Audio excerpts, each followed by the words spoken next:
Guys good morning, welcome to my new vlog. तो भी guys गाड़ी में बैठ गया हूँ और बाय बाय कहने का टाइम आ चुका है इस गाड़ी को। ये देखो ये रही, ये दो गाड़ी किसकी है देख लो गाइस। मैं तो गाड़ी लेने आया था, यहाँ पे देखो चार चार गाड़ियाँ रखी हुई हैं। बोनट से तो ये भी है, वही लग रही है, ये भी पोर्श लग रही है। गाइस खाना पीना तो हो चुका है, अब हो रही है तैयारी डिलीवरी की।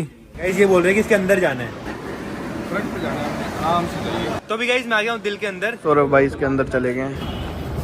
चलो अब टाइम आ चुका है, मैं ढूंढता हूँ कौन सी मेरी गाड़ी है। ये भी नहीं, तुम्हारा केक भी आ चुका है।